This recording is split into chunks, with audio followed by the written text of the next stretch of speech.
Coucou, c'est Irène, bidip de ma petite médiathèque et je vous retrouve aujourd'hui dans ce nouveau vlog.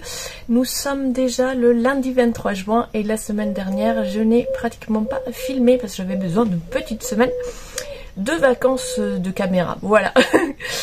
Donc je vous retrouve aujourd'hui. J'ai sur moi un t-shirt que j'avais fait il y a 2 ans je crois, qui est fait avec un fil de chez Hobby.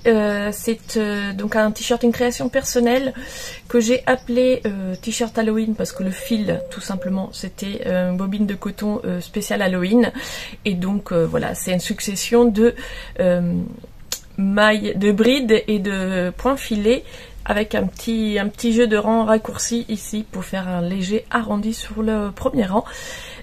Tout simple, voilà, mais je l'aime beaucoup et à cette saison il est agréable comme il est très aéré. C'est du coton, c'est plusieurs fils de coton tenus ensemble mais pas retordus, donc ça donne quelque chose d'assez fluide et c'est la bonne saison pour le porter. Je prends un petit peu de café. Petit clin d'œil à Cordélia Vore Tricot si tu passes par là, l'éternel café. Donc aujourd'hui je commence ce vlog et j'ai complètement oublié de présenter. Je vous parle de mon t-shirt, mais si vous débarquez sur cette chaîne, vous vous demandez peut-être pourquoi je parle de mon t-shirt. Donc ici, vous trouverez mes histoires de lecture, de création au fil, surtout crochet et tricot, et je viens vous voir plusieurs fois dans la semaine. En général, je fais des vlogs de 15 jours, mais là, je vous dis, la semaine dernière, j'ai fait une petite pause pour vous montrer mes encours, mes progrès, vous parler de ce que j'ai lu, de ce que j'ai regardé, etc. Ça varie d'une semaine à l'autre selon l'envie du moment, parfois des petites recettes, etc. Donc soyez les bienvenus si vous me découvrez et bon retour à tous ceux qui me suivent fidèlement. Aujourd'hui dans cette introduction, je ne vous parle pas de loisirs créatifs mais de lecture. J'ai été, est-ce que c'était la semaine dernière? Oui, je crois que c'est la semaine dernière, avec ma fille à la librairie et je me suis acheté un nouveau livre, j'ai craqué, Le luth d'ébène, enquête à Byzance de Panagiotis Agapitos, je ne sais pas si je le prononce correctement, qui est donc traduit du grec et nous sommes en 832. Là j'ai vraiment juste commencé comme vous pouvez voir. Pour l'instant j'aime bien, c'était le chapitre d'introduction, j'ai lu juste un chapitre, donc nous sommes en 830 dans l'Empire de Byzance. Donc nous avons une carte pour nous repérer, ça j'aime bien quand les romans ils mettent des cartes parce que comme on parle de géographie réelle mais d'une autre époque, se repérer c'est pas toujours évident et du coup il y a des cartes, c'est très bien. Donc nous sommes dans l'actuelle Turquie, à l'époque Empire de Byzance, et l'Empire de Byzance et les musulmans, donc l'Empire de Byzance qui est chrétien et les musulmans donc se font la guerre, et donc il y a le protagoniste qui doit se rendre quelque part pour une mission diplomatique. Donc pour l'instant dans le premier chapitre on découvre les personnages, l'ambiance générale, je ne peux pas vous en dire plus, mais voilà, il va y avoir une enquête puisque c'est un roman policier historique. Vous savez si vous me suivez que j'aime beaucoup ce genre de romans, et de plus en plus d'ailleurs parce que j'aime beaucoup les policiers mais j'en lisais assez peu, je ne sais pas trop pourquoi, et là ces derniers temps j'en lis plus souvent et j'aime beaucoup. Un petit peu de café. Sinon j'ai une autre lecture en ce moment qui me prend un petit peu de... Pardon, excusez-moi, je vous tiens à bout de bras, ça bouge un peu, j'espère que je vous donne pas trop le tournis, mais j'avais une crampe. J'ai 2 autres lectures en audio. La première, je vous en ai déjà parlé, je ne l'ai pas encore fini, c'est le tome 2 de Ars Obscura, je ne sais pas trop comment ça se prononce, donc c'est les seconds sorciers. Il me semble que c'est le titre du 2e tome. Je vous mets une petite couverture comme d'habitude. Donc là, nous sommes dans un roman fantasy qui se passe pendant l'époque napoléonienne. Et c'est une sorte de dystopie dans la mesure où Napoléon a rencontré un sorcier. Et donc avec l'aide de ce sorcier, le cours de son histoire va être transformé. Il a envahi la moitié de l'Europe. Et il se bat contre les Anglais. Il a occupé l'Angleterre, mais le gouvernement anglais s'est réfugié en Égypte, et ils ont fait alliance avec le tsar Nicolas, qui donc est l'ennemi de Napoléon. Et on arrive dans ce deuxième roman. Dans le premier tome, on découvrait différents personnages, donc il faut arriver à suivre parce qu'il y a énormément de personnages dans cette France napoléonienne avec de la magie. Et dans ce deuxième tome, on va être à un nœud de l'histoire avec une bataille entre Napoléon et les armées alliées ennemies. Et je vous en dis pas plus pour vous garder le suspense, mais en tout cas, ouais, ça tourne autour de cette bataille et on en découvre plus aussi sur le côté russe. Et on va aussi découvrir, on en découvre plus aussi sur l'un des personnages, Arciéressé, qui a la particularité de pouvoir aussi manier l'art obscur, alors qu'en théorie, on pensait qu'il n'y avait que le sorcier d'Empire qui était capable de le faire. Donc voilà, un roman fantasy, c'est de la fantasy adulte avec énormément de personnages, mais que j'aime beaucoup. Au début, les premiers chapitres du tome 1, j'étais un petit peu perdue, parce que comme il y a énormément de personnages, à chaque fois on nous annonce de quel point de vue on est, mais je savais plus, il m'a fallu un temps pour me dire, alors lui, il est dans quel camp, il fait quoi, etc. Mais une fois qu'on a pris de la petite gymnastique de se souvenir qui est qui, c'est très chouette d'avoir tous ces avis différents. Et de suivre en parallèle finalement plusieurs aventures, puisque chaque personnage va raconter de son point de vue. Parfois ils se croisent, mais parfois ils vivent aussi des choses séparées. Donc je trouve ça très riche, vraiment très sympa. Ma deuxième lecture du moment va peut-être vous faire sourire. Je me suis lancé un défi. Je regardais de Bang Life, je sais plus. Tu m'excuseras si tu passes par là, si j'écorche le nom de ta chaîne. Une chaîne dont je vous ai déjà beaucoup parlé. Et donc, dans sa dernière vidéo que j'ai regardée, elle parlait de ses objectifs, lecture, visite, enfin tous ses objectifs pour le mois de juin. Et parmi ses objectifs, elle parlait du fait de lire la Bible. Il se trouve que elle est chrétienne, et du coup c'est dans ses objectifs spiritualité personnelle qu'elle voulait lire et relire la Bible en entier. Et moi ça fait très longtemps que je me dis il faudrait quand même que je lise la Bible.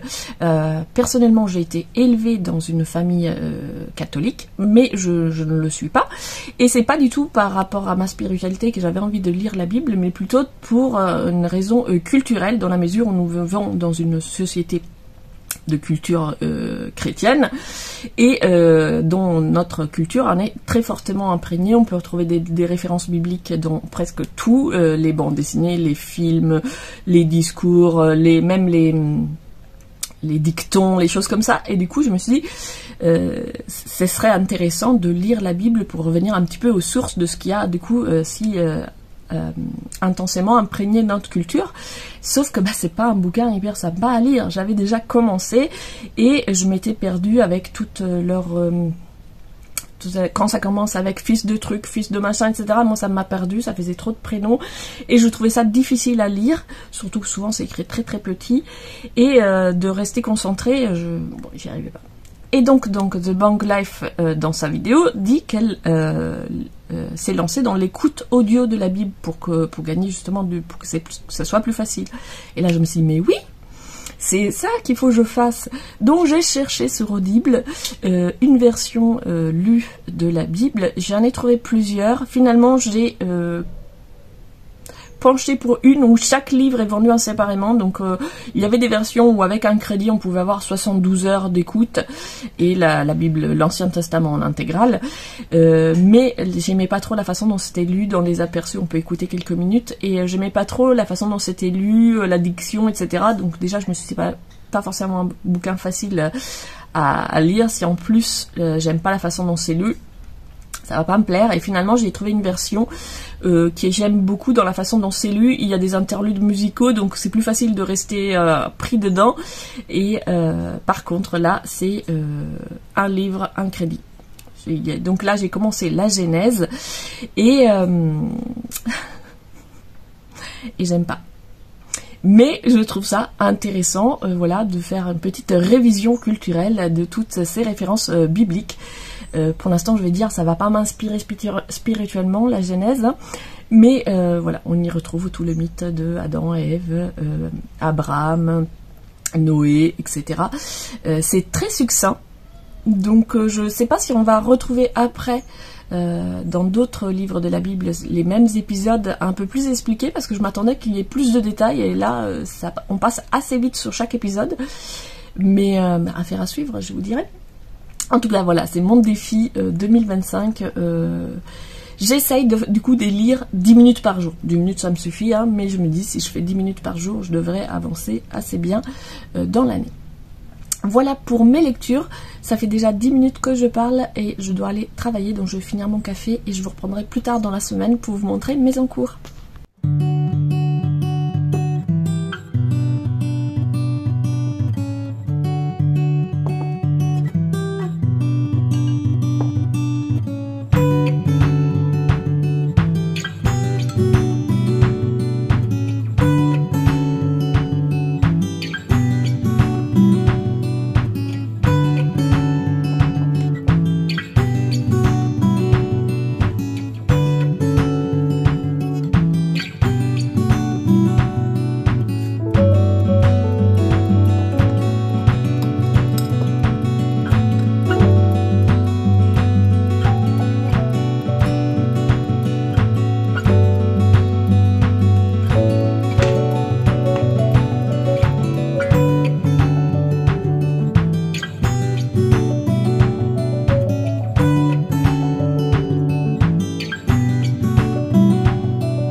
Nous sommes le mardi,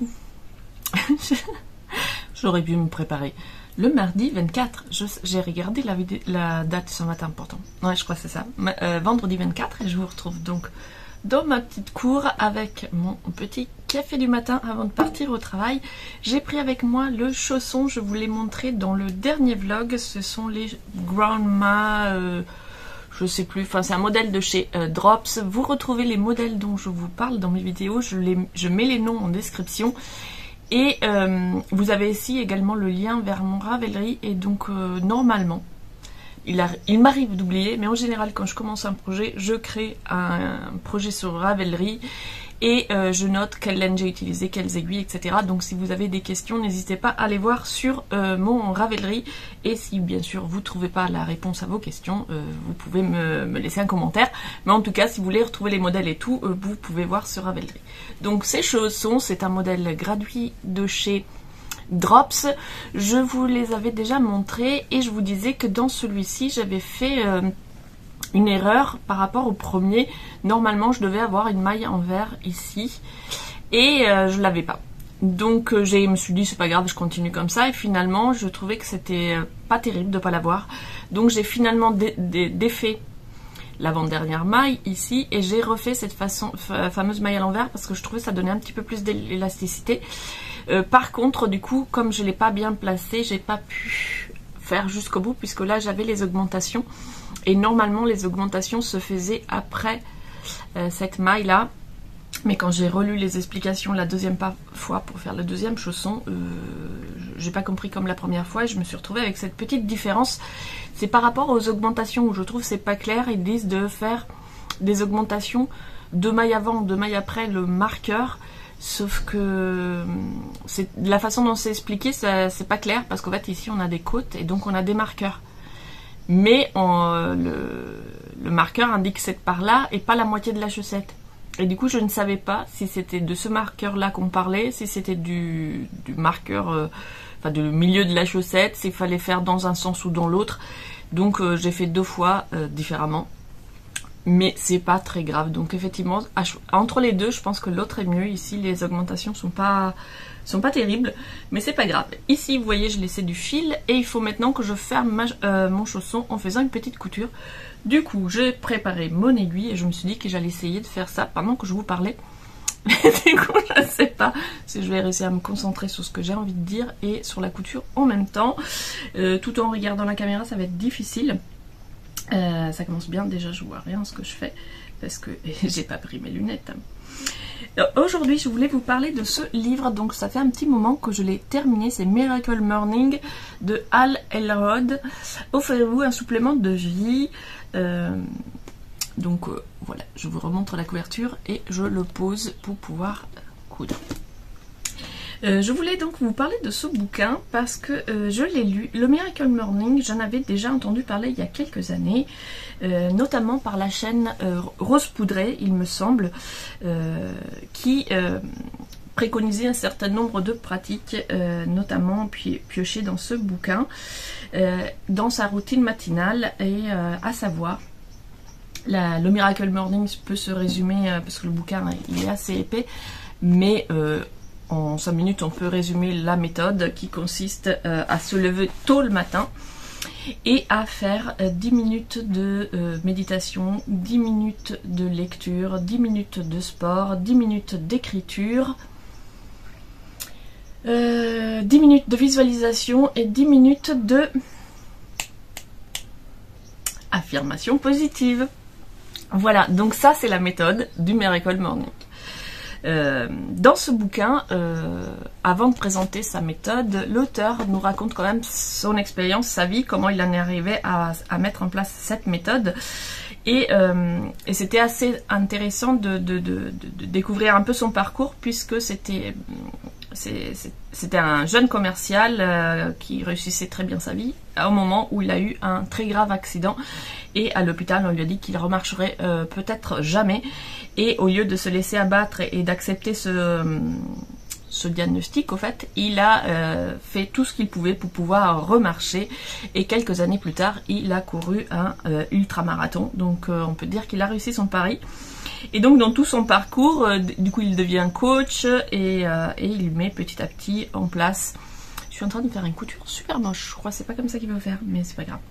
Il met en place cette méthode et maintenant il gagne sa vie en étant coach et en faisant des conférences et en partageant autour de ce Miracle Morning, un phénomène qui d'ailleurs l'a largement dépassé, puisque moi, bien avant de lire ce bouquin, j'avais cherché Miracle Morning pour en avoir entendu parler, et donc vous trouvez sur YouTube énormément de vidéos de personnes, notamment des hommes, qui en développement personnel est plus rare que de trouver des femmes, mais en tout cas j'ai remarqué, moi après il y a beaucoup de femmes qui font du Miracle Morning aussi, hein, mais en cherchant Miracle Morning, c'est vrai qu'on tombe sur beaucoup de chaînes d'hommes qui font donc du développement personnel, et l'algorithme fait que moi on me propose plus souvent des femmes quand je m'intéresse au développement personnel.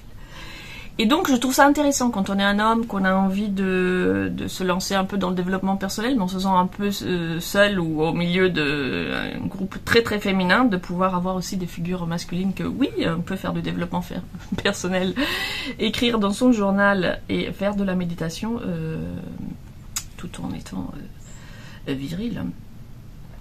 Après, qu'est-ce que c'est être viril? Là, on part sur un autre débat. Ah, mais attendez, j'aurais dû faire ma couture sur l'envers, en fait. C'est ça que j'ai fait la dernière fois. Bon, bref, c'est pas grave, hein, c'est des chaussons pour la maison. Ça y est, ma couture est terminée. Je divague et tout. Donc, je disais, j'ai découvert le Miracle Morning bien avant de lire ce livre.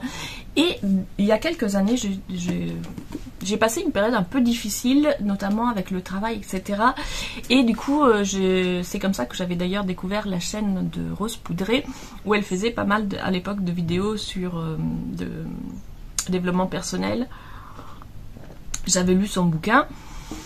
Et à la faveur de ce livre et d'autres livres que j'avais lus au même temps, je m'étais mis un petit peu à pratiquer le Miracle Morning, mais en ayant juste un aperçu de ce que c'était le Miracle Morning par des voies détournées. Et donc j'avais mis en place, et je le garde depuis, non pas les 6, mais les 6 quoi je sais plus, il utilise un terme, les 6 savers.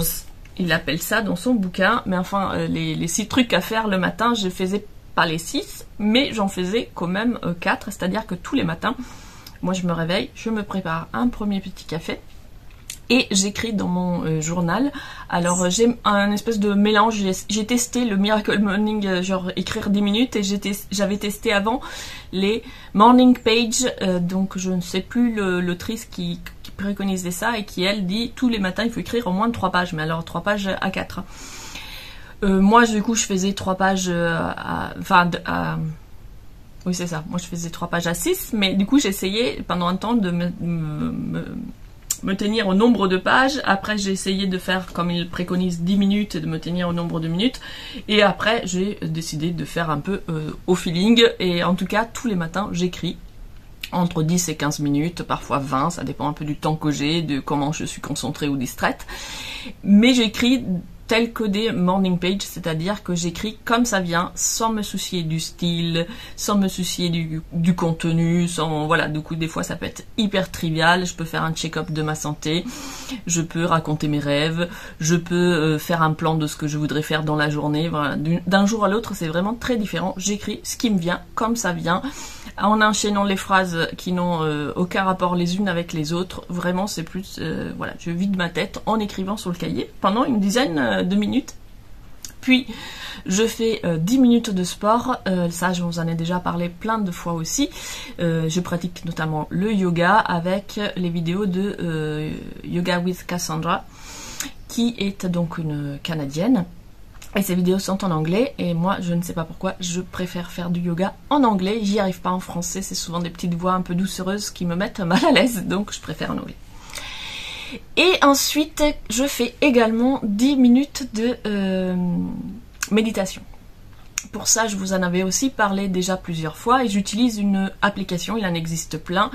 Moi, j'utilise Inside. Je vous mets ici le nom exact parce que c'est Inside quelque chose, mais je ne me souviens plus exactement.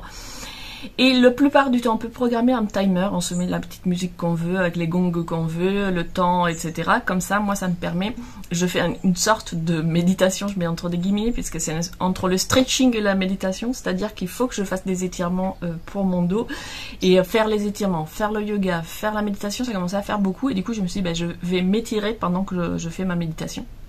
Du coup, c'est pas une méditation immobile, c'est une méditation où je prends 3 pauses différentes sur les 10 minutes, mais qui me permet de faire quand même un étirement très en douceur, puisqu'il ne s'agit pas d'être en force, mais plutôt de laisser la gravité faire le travail à ma place pendant que je me concentre sur ma respiration et sur la méditation.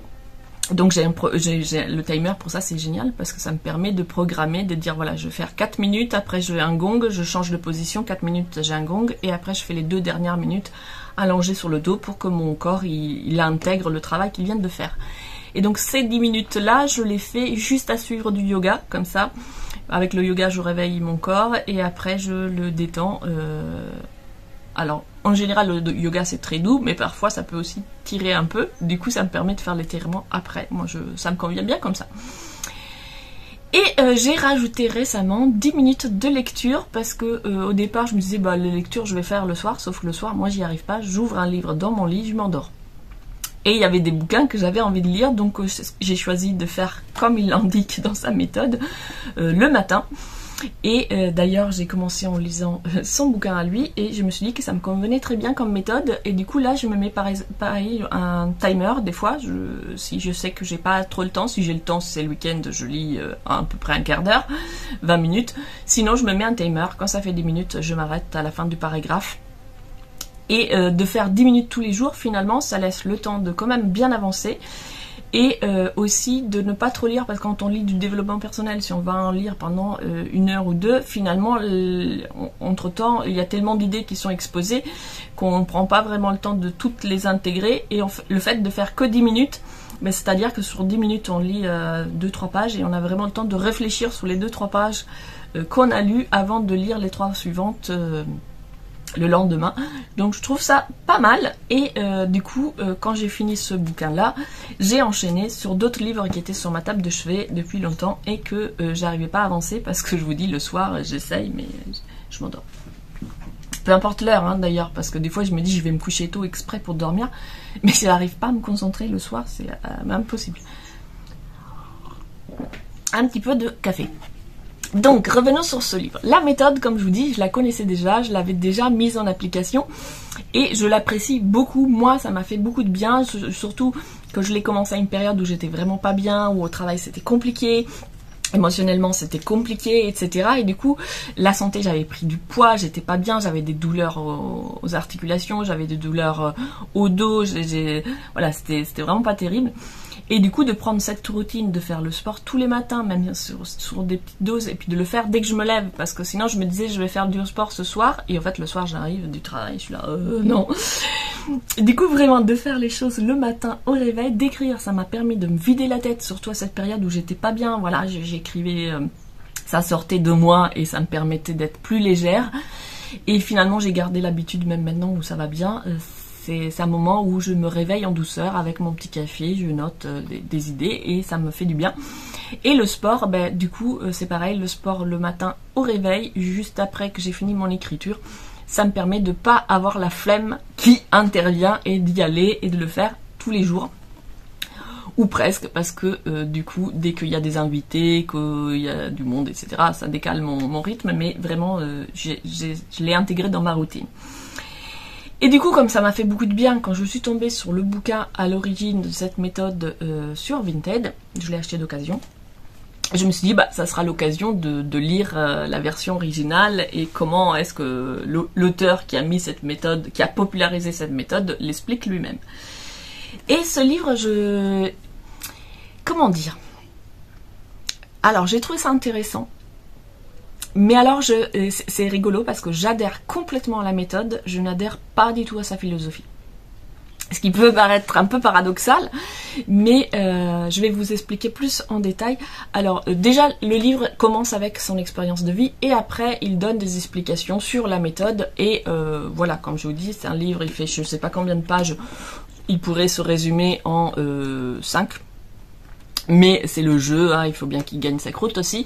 Donc il y a beaucoup de blabla, de répétitions, etc. Mais c'est le jeu de ce genre de bouquin. Ce qui m'a interpellée, c'est qu'on est vraiment sur une philosophie américaine, le American Dream, si tu veux, tu peux. Et je trouve que culturellement, on est très, très loin. Il y a une postface, d'ailleurs, j'ai trouvé c'était intéressant. Ça aurait été intéressant de la mettre en avant.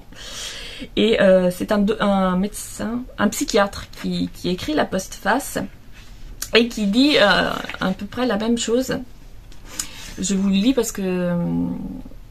attends, si je reprends. Dans un premier temps, vous serez d'ailleurs peut-être un peu désarçonné comme je l'étais moi-même, je vous l'avoue, par cette assurance si affirmée que le succès se trouve forcément au bout d'un plan de bataille.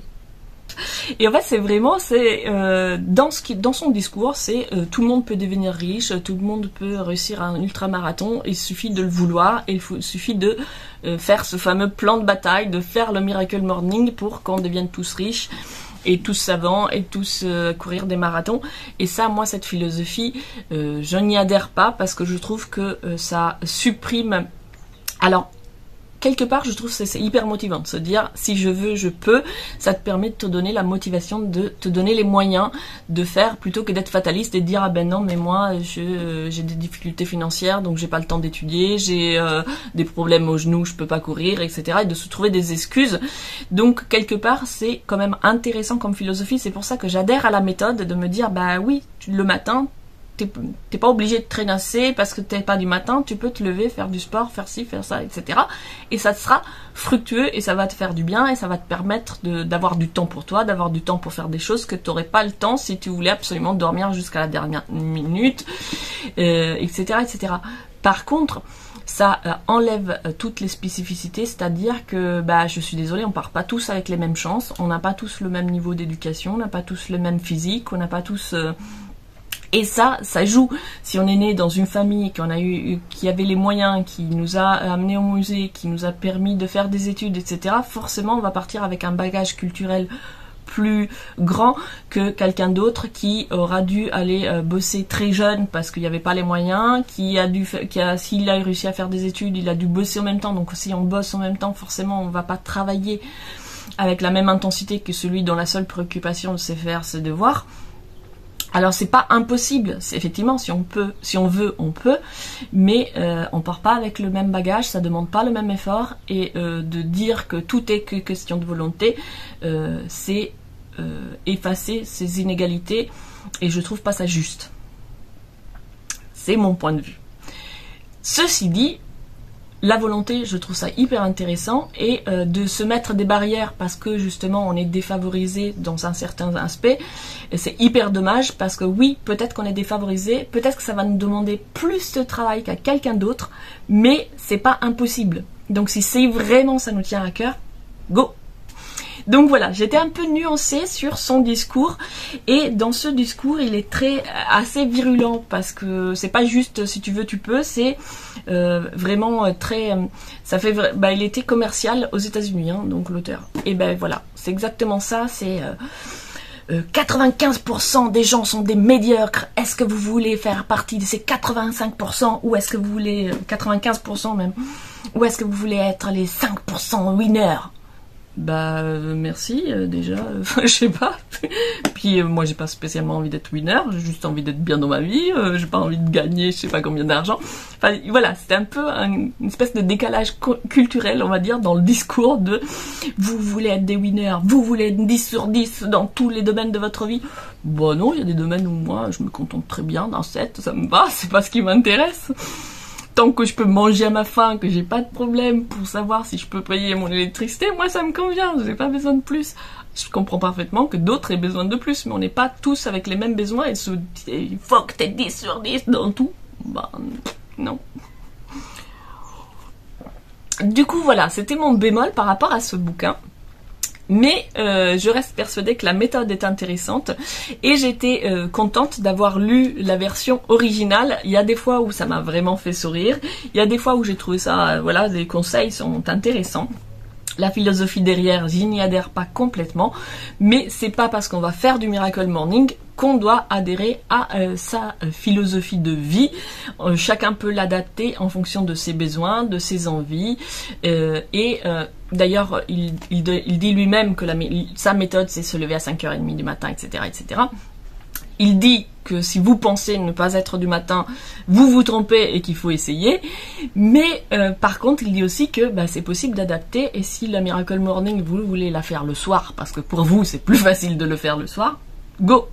L'important, c'est de s'accorder ce temps pour soi et se donner finalement un rendez-vous à soi-même pour faire du bien à son corps et à son esprit, de se cultiver tous les jours et de cultiver son corps, sa santé, et ça permet de progresser. C'est un peu ça l'idée, et donc l'idée, je l'ai trouvée intéressante, après à arranger à ma propre philosophie de vie qui est moins winner, conquérir le monde et devenir milliardaire que la sienne, quoi.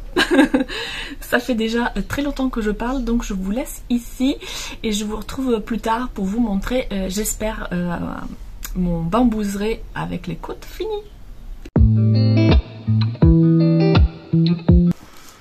Coucou, nous sommes vendredi 25 et je reviens vous voir pour vous présenter enfin les encours qui m'occupent en ce moment au tricot et au crochet. Hier j'ai enfin fini le corps du bambouseret, je vous le montre. Donc c'est un modèle en test de Cordelia Vortricot. Donc on avait discuté il y a déjà quelques temps sur les torsades et elle m'avait proposé ce modèle qui est en test pour m'initier aux torsades, puisqu'il y a une seule bande de torsade centrale dans le dos et devant. Et du coup voilà, c'était parti comme ça. Et donc je suis ravie d'avoir testé les torsades. Cette torsade est très simple effectivement et ça m'a permis de me familiariser avec déjà les codes, comment ça s'écrit, passer l'aiguille auxiliaire devant, derrière, ce que ça fait sur une torsade. Ici évidemment j'ai fait une erreur et l'erreur elle est devant, sinon c'est pas drôle. Mais je crois que dans ma torsade c'est la seule erreur que j'ai faite et que le reste ça va. Ici tout au fond, je crois, j'ai rajouté un rang. Mais bon, c'est pas très bien grave. C'est français, ça. En tout cas, oui, là, ici, je pense que j'ai mis un rang de trop. parce que normalement il y a moins d'espace entre les points de mousse, mais c'est pas grave. Je n'ai pas compté par rapport... Alors, comme c'était un modèle en test, le premier patron que j'ai reçu a été modifié entre temps. Moi, j'avais déjà commencé, donc on a discuté avec Cordélia Tricot pour voir comment adapter. Et elle m'a dit, et effectivement, j'avais pas très envie de recommencer. Elle me dit, mais t'inquiète pas, au lieu de recommencer, normalement ici, il aurait fallu monter beaucoup plus de mailles pour les manches avec la nouvelle version. Elle m'a dit de faire des augmentations au moment où on arrête les augmentations du raglan. En fait, moi j'ai continué pour augmenter juste la manche puisqu'il me manquait des mailles. Donc par rapport au modèle final, il y a ça qui est modifié.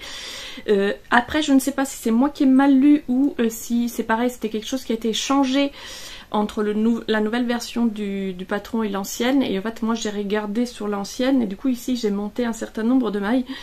Et au moment où j'ai regardé sur la nouvelle version comment faire les manches, combien de mailles il fallait que je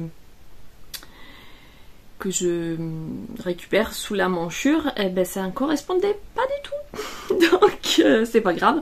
En même temps je l'ai essayé comme ça et au niveau de la largeur du corps c'est parfait. Donc c'est très bien. Je vais faire quelques rangs des manches et puis je vais l'essayer pour voir. Puisque j'ai moins de mailles sous l'emmanchure, je vais tout simplement commencer à diminuer plus tard que ce qui est prévu. Mais je vais quand même l'essayer pour voir si j'ai envie quand même de diminuer tout de suite ou pas. J'ai fait le col parce que le col se fait après coup et du coup je trouve que c'est important pour voir que ça donne une structure en fait au haut.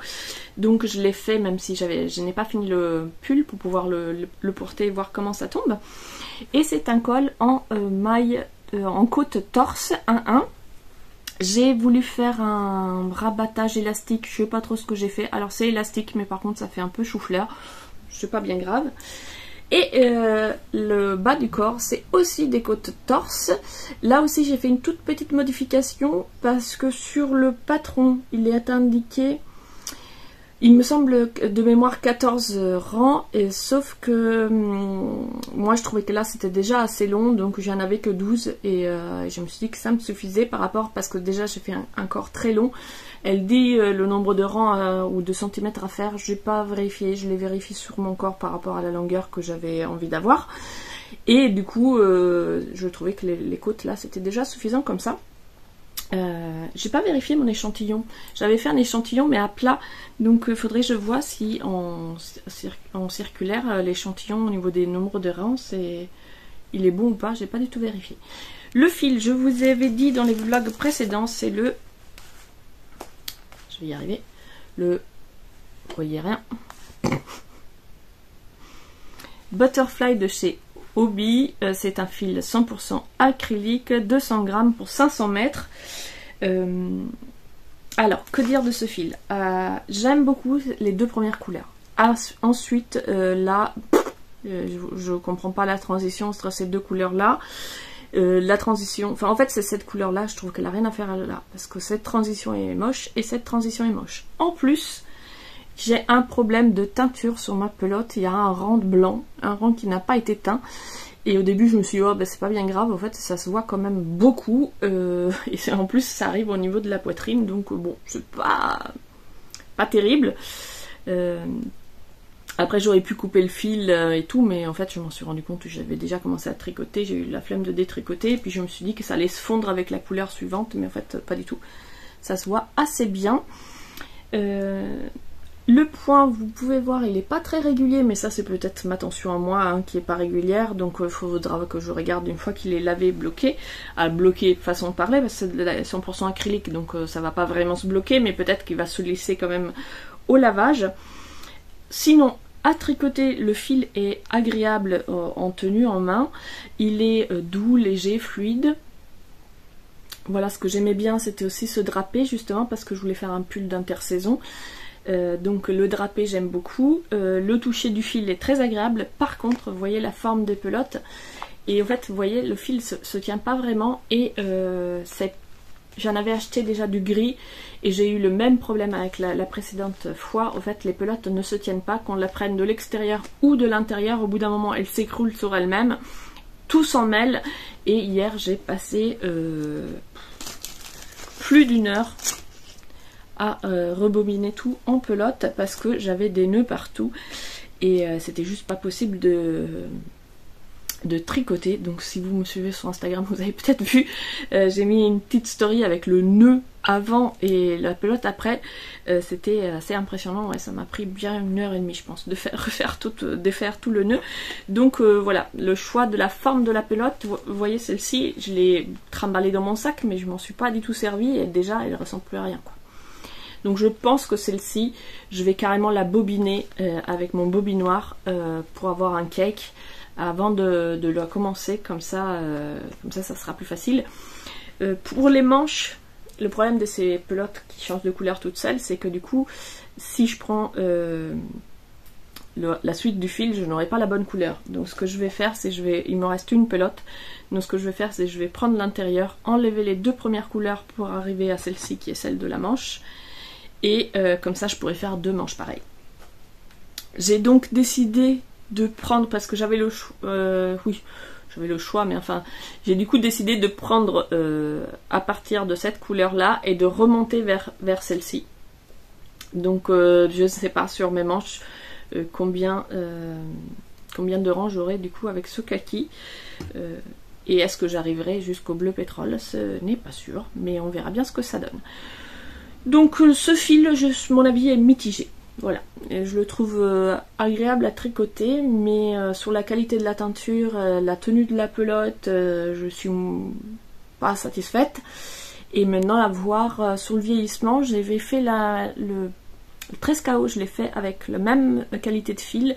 Je l'ai un petit peu porté, mais pas beaucoup. Je l'ai donné à ma fille, il est passé en machine, donc pour l'instant le pull tient bien, donc à l'usage il tient. Celui que j'avais utilisé pour le 13 KO, c'était celui de nuance de gris, et je trouve que les nuances de gris du coup entre les différentes couleurs c'était plus harmonieux, et à mon souvenir j'avais pas eu de rang comme ça, mais je me souviens plus très bien. Voici donc pour le bambouseret, deuxième projet qui m'occupe en ce moment. Oui, c'est aussi un projet que j'ai dû tout repeloter. C'est le fameux pull Domestika. Donc c'est Madara Domestika de Linda Scuia. Vous m'avez demandé dans une précédente vidéo où trouver le patron. Le patron est à ce que je sache en tout cas, il n'est disponible que via le cours Domestika. Donc voici le pull, il se crochette à plat avec un jeu de rangs raccourcis et de points texturés.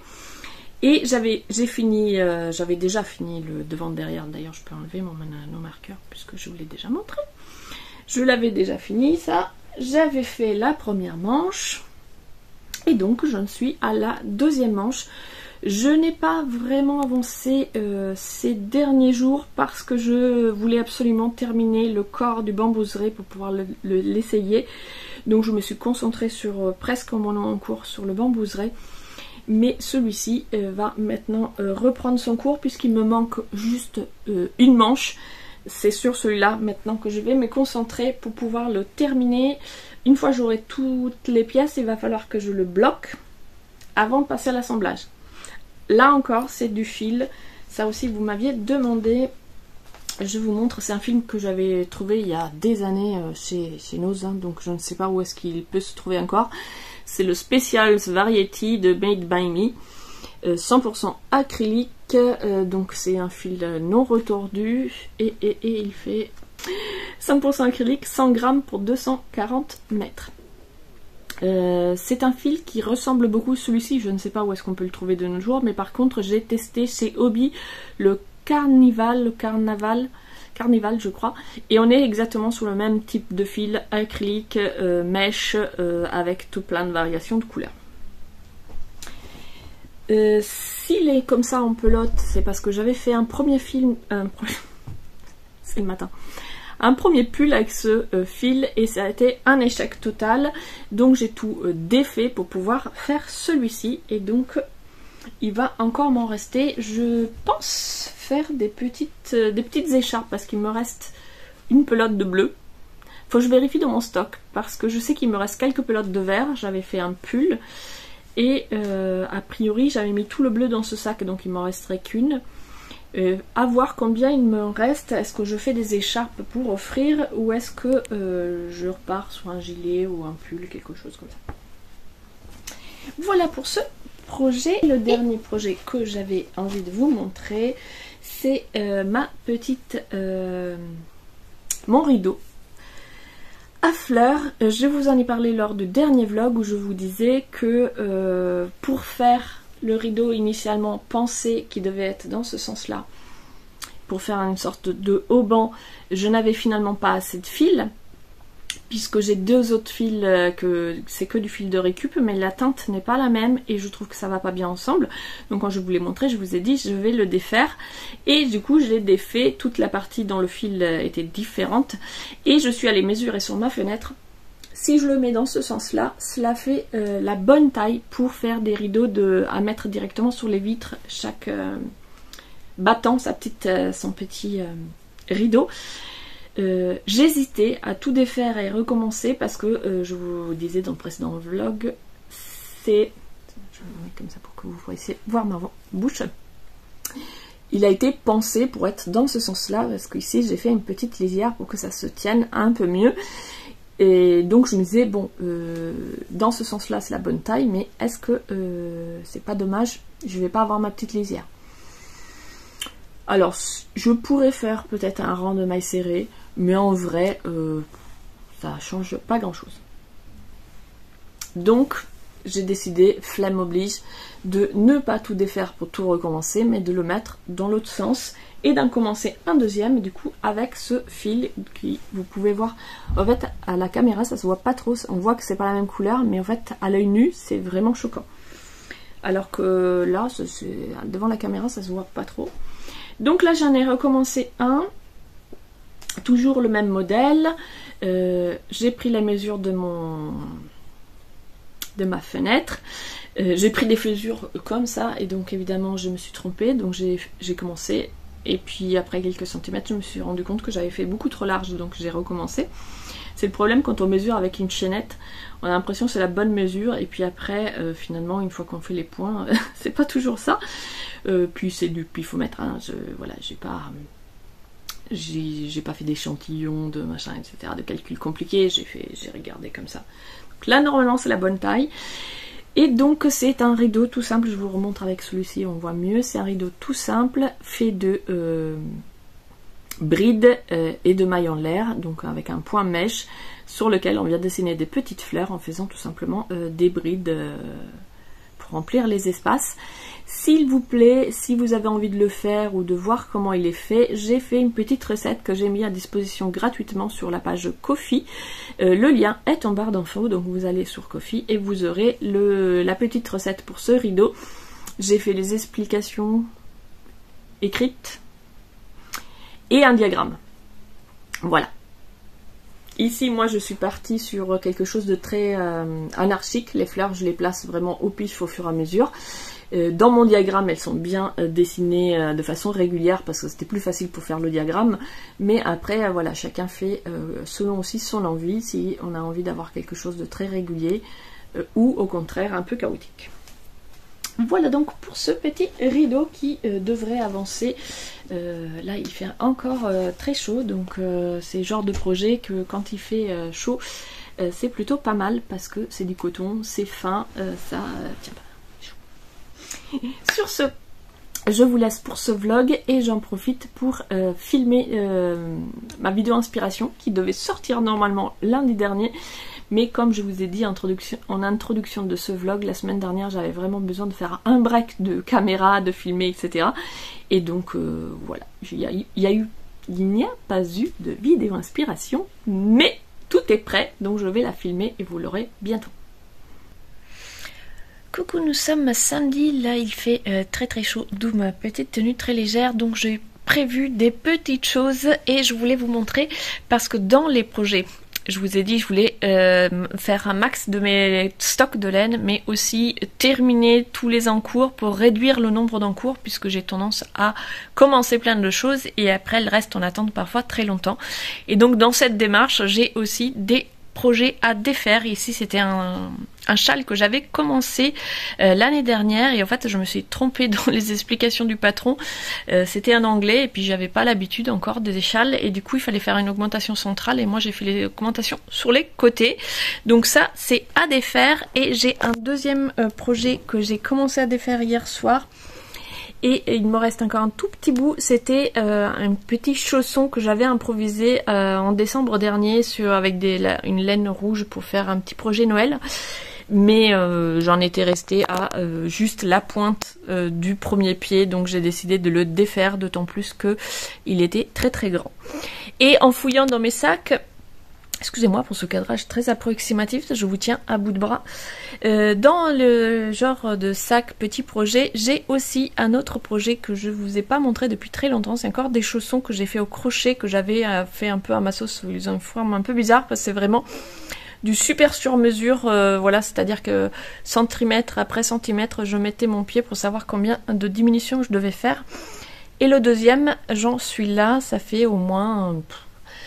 ça faisait au moins 5 ans que je n'avais que cette partie-là et l'année dernière je me suis motivée en fin d'année pour le reprendre et donc j'ai fait cette partie-ci. Mais je l'ai toujours pas terminé. C'est avec des... Je ne saurais pas vous dire qu'est-ce que c'est comme laine parce que c'est des laines que j'avais récupérées. Je crois que c'était chez Emmaüs. Donc je n'ai pas d'étiquette et comme il fait là aujourd'hui très chaud, c'est du fil très fin, même si c'est de la laine, je me dis ça peut être un petit projet à avancer et terminer rapidement pour pouvoir désencombrer un petit peu la maison et la tête.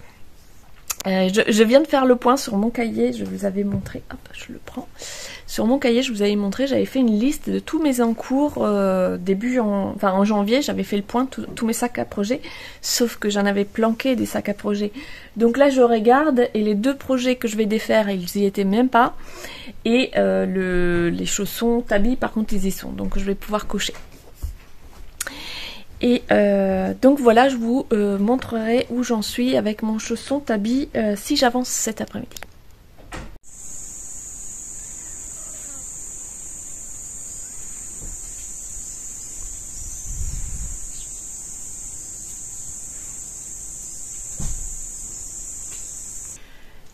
Coucou, je vous retrouve avec Hera, mon petit rat.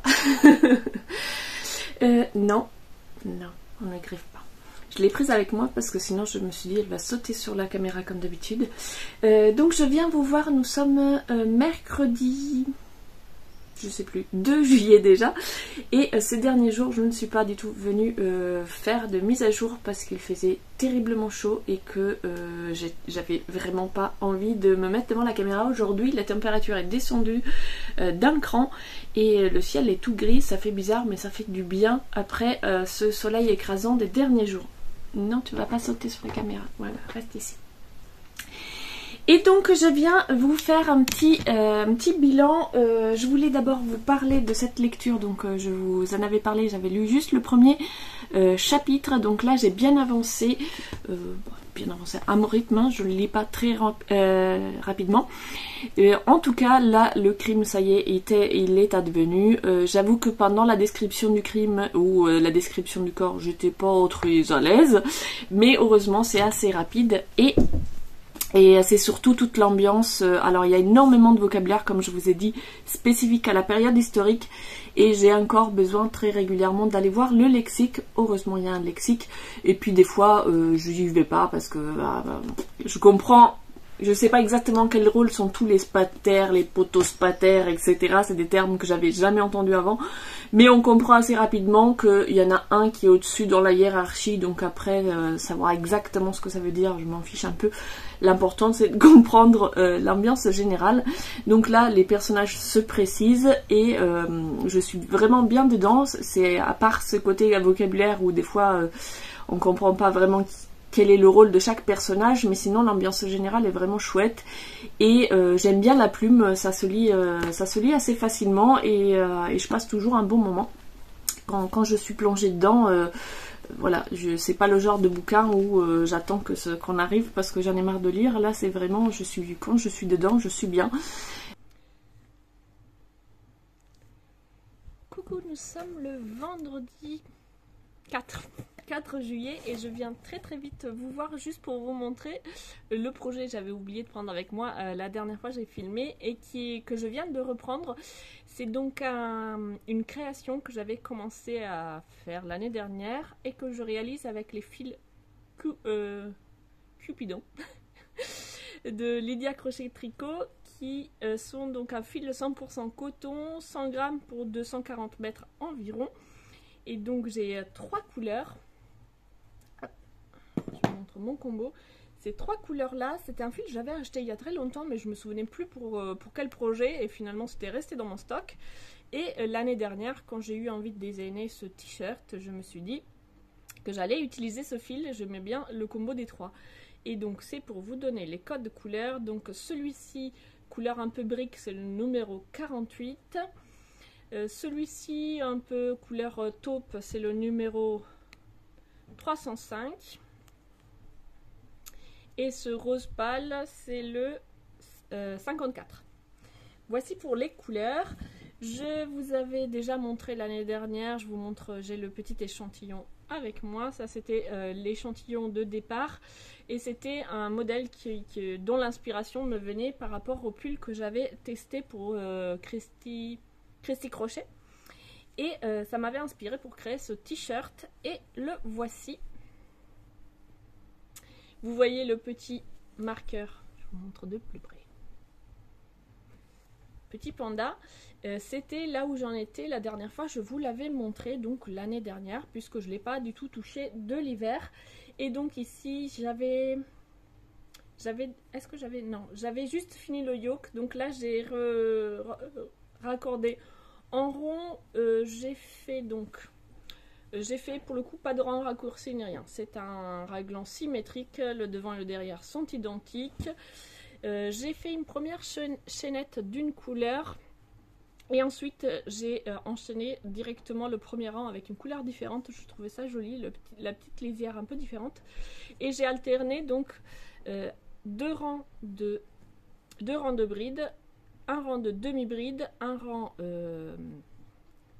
bride maille en l'air et ensuite demi-bride, et après ça se répète ainsi tout du long en faisant des augmentations avec, je crois que pour les augmentations du raglan j'ai fait bride, 3 mailles en l'air, bride crocheté au même endroit, et ensuite au rang suivant du coup c'est dans le creux dans les 3 mailles en l'air j'avais une bride, 3 mailles en l'air, une bride pour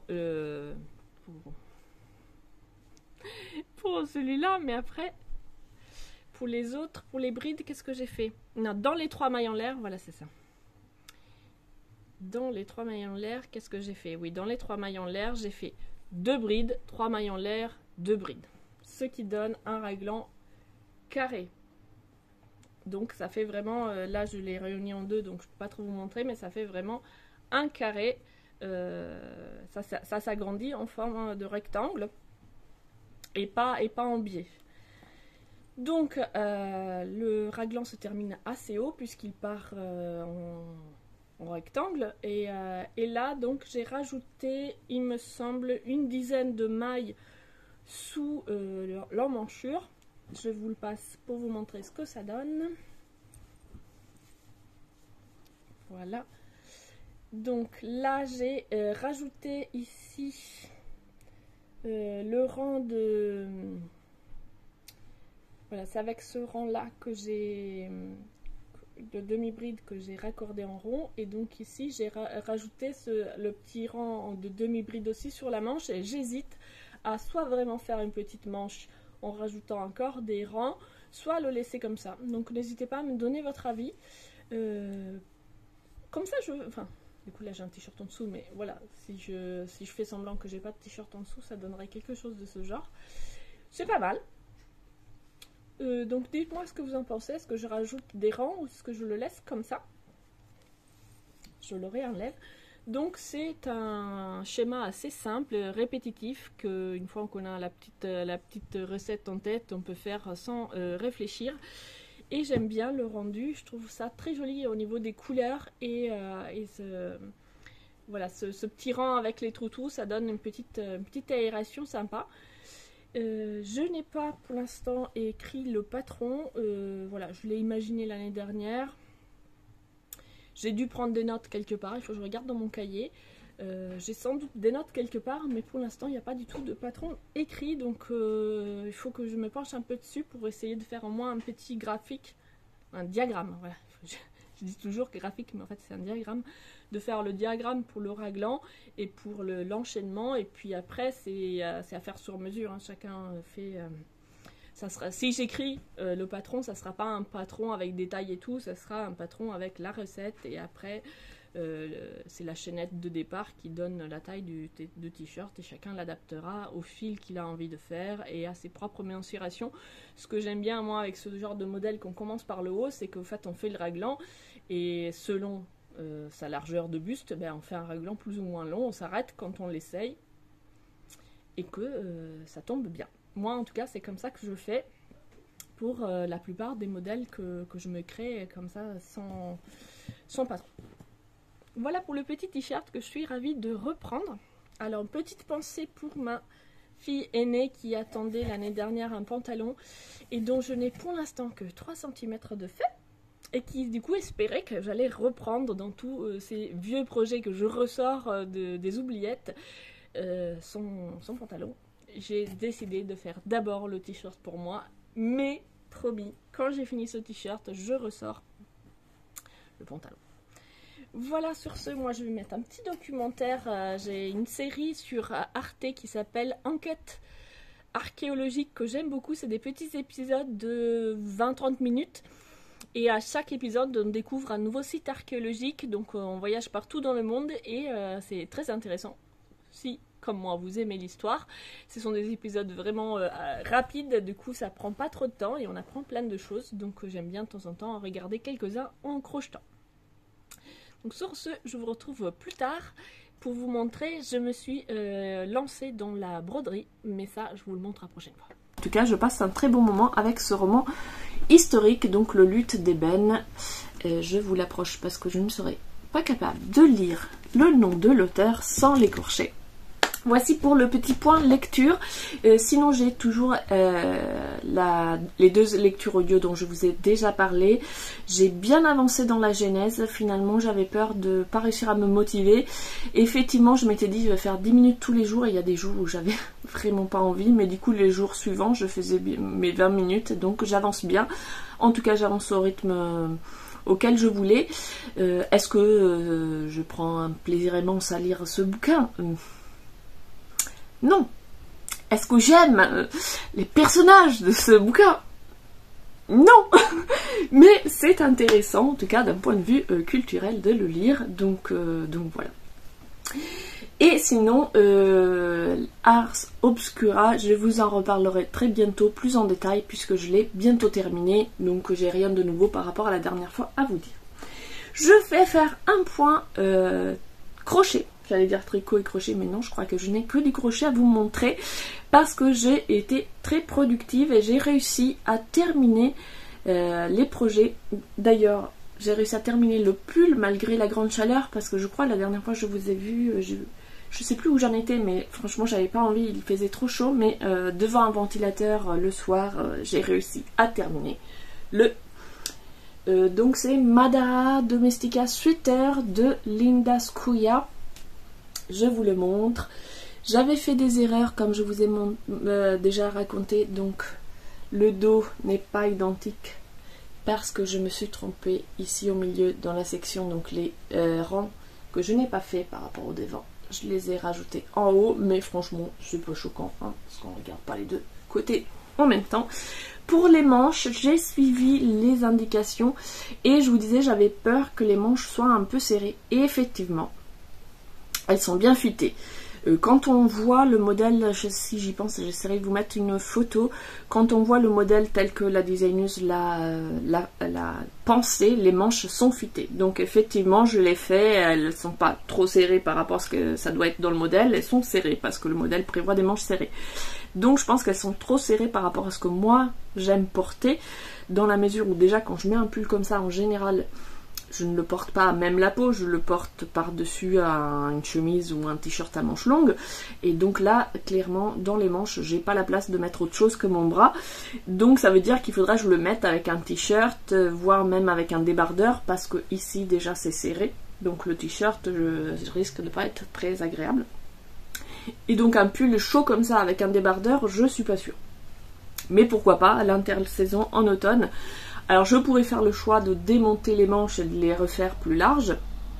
Mais pour l'instant je le garde comme ça, je l'ai fini. J'ai pris le parti de faire tel que c'était indiqué dans le patron, alors que je me doutais ça serait un peu serré. Donc je me dis je vais l'essayer comme ça. Excusez-moi. Un petit poil de...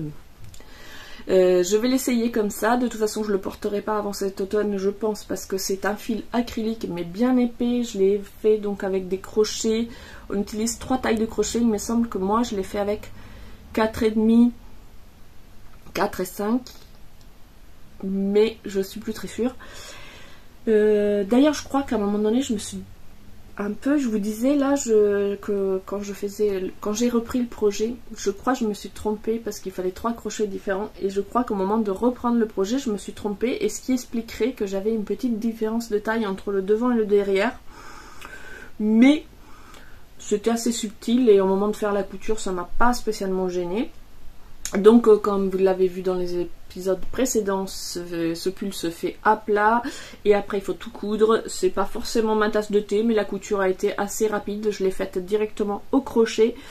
Je crois que je n'ai pas exactement fait comme la designeuse indique. Moi j'ai fait des mailles coulées pour faire les coutures au crochet, c'est ce que je trouve le plus simple et qui prend moins de place à l'intérieur pour pas avoir de bourrelets.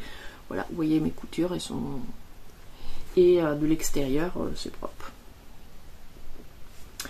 Donc voilà, un projet terminé, j'étais très contente et du coup je pense pas qu'elle passe par ici, mais je tiens quand même à remercier Julie de Lolipelote, parce que c'est à la faveur de son challenge boulet que j'ai repris ce projet qui était en attente depuis 2 ans dans mes sacs, et que j'avais trop la flemme de reprendre parce que c'est une méthode à plat que j'ai pas l'habitude, et parce que il y avait voilà toute cette partie là, et que c'est un modèle qu'on ne trouve que avec le cours Domestika. Et donc il faut regarder les vidéos, etc. Et donc je me disais, faut me mettre là avec l'ordinateur, les vidéos et tout. À chaque fois je procrastinais. Et finalement, comme j'avais fait le devant avec les vidéos et que j'avais compris le principe, tout le reste du pull, je l'ai fait juste en lisant le patron. Puisqu'on a le patron papier au moment où on s'inscrit au cours, et du coup j'ai pu le terminer sans forcément regarder les vidéos puisque j'avais compris les techniques. Et donc je suis très contente de l'avoir fait et enfin avoir fini ce projet qui était dans un coin de mon salon mais aussi de ma tête depuis 2 ans. Donc enfin libérée de ce pull, et j'ai hâte de cet automne pouvoir le porter parce qu'il est très beau et j'aime beaucoup ce combo de couleurs. Alors j'étais lancée. J'étais lancée là, je me suis dit voilà, tu viens de finir un projet que tu avais commencé il y a 2-3 ans, il faut que tu continues dans cette lancée, que tu finisses les vieux trucs qui traînent depuis Mathusalem. Et du coup j'ai terminé ces paires de chaussons qui étaient aussi dans mes sacs accrochés dans mon salon. En fait tous mes sacs à projet je les laisse accrochés pour pas les oublier, donc ils sont accrochés dans mon salon. Et bon, ça prend beaucoup de place. Et celui-ci il y était depuis très longtemps. Je l'avais retrouvé en faisant un peu l'état de mon stock en janvier. J'avais retrouvé ce sac que j'avais planqué je sais pas où, je l'avais même oublié tellement ça faisait longtemps que je l'avais commencé. J'avais fait un premier chausson, je crois que c'était celui-là que j'avais fait en premier, et pour le deuxième je n'avais que la cheville. J'avais décidé de le reprendre cet hiver ou l'automne dernier, je ne sais plus, et j'avais fait le talon. Du coup, les deux sont pas pareils parce qu'évidemment, j'avais fait ça de tête sans noter la recette. Et du coup, le deuxième, je l'ai pas fait exactement pareil. Celui-ci, il est beaucoup plus haut, celui-ci beaucoup plus court, mais tant pis, j'avais pas envie de défaire. Ensuite, j'ai fait mon pied en allant toujours tout droit, et arrivé ici, j'ai fait les diminutions vraiment sur mon pied, c'est-à-dire que je l'ai enfilé, là je me disais il faut diminuer du maille, puis je l'aurais enfilé, donc là ça donne cette forme très chelou, mais parce que c'est vraiment du sur mesure. Et du coup le deuxième pied il n'est pas pareil parce que c'est je l'ai mis aussi infilé au fur et à mesure. Et là, vous voyez, j'ai fait des diminutions ici. Et en fait, à part le fait que quand on le met comme ça, c'est moche, je me suis dit que c'était pas forcément nécessaire de faire des diminutions de ce côté-là. Et donc, j'ai décidé sur le deuxième pied de ne pas faire de diminution. Autre différence ici, vous voyez une démarcation, c'est-à-dire que chaque rang, je faisais une maille en l'air et je faisais une maille coulée, puis une maille en l'air pour commencer le rang suivant. Et celle-ci, j'ai décidé de les faire en spirale, c'est-à-dire que il n'y a pas de début ni de fin de rang. Je crochette en continu, ce qui fait qu'il n'y a pas du tout de démarcation et finalement c'est pas plus mal. Donc sur ce deuxième pied, j'ai fait plutôt que des diminutions de ce côté-là extérieur du pied et je préfère celui-ci. Sauf le talon où il n'est pas assez long et pour le talon, je préfère celui-là. Comme je n'ai rien noté quand j'ai fait ça et que j'ai rien noté quand j'ai fait ça, c'est pas vraiment reproductible. Donc si un jour je décide de refaire quelque chose de similaire, il faudra que je recommence à zéro, que je réécris et que je prenne cette fois la peine d'écrire ce que je fais. Peut-être que j'ai pris des notes quelque part, mais je ne sais pas où. Donc voilà, petite paire de chaussons. Donc j'ai 2 projets qui sont terminés, mais 2 projets que je n'utiliserai pas avant l'automne, mais ça me fait quand même 2 sacs de moins et je suis ravie d'avoir terminé ces 2 projets qui étaient dans mes sacs depuis très longtemps. Donc voilà, ça fait de la place dans mon salon, dans ma tête. Et donc j'ai un autre projet terminé qui est le petit sac. Petite interruption, éternuement, je crois qu'il faut que je reprenne mes antihistaminiques. Je vais voir dans le retour caméra, j'ai les yeux un petit peu. Mais j'essaye de me sevrer des antihistaminiques, mais bon voilà, là ça fait 3 jours, il va falloir que j'en reprenne. Bref, donc j'avais commencé ce petit sac, je vous l'avais montré dans un épisode précédent. J'avais commencé une première fois, alors ici j'ai fait la base en maille serrée, en augmentant toujours au même endroit, ce qui fait qu'au lieu d'avoir un cercle, j'ai un, je sais plus, 1, 2, 3, 4, 5, 6, un hexagone. Je crois que c'est ça, hein. Bref, donc j'ai cette forme géométrique pour la base que j'aime beaucoup et je l'ai faite avec un crochet 5 pour obtenir cette tension là.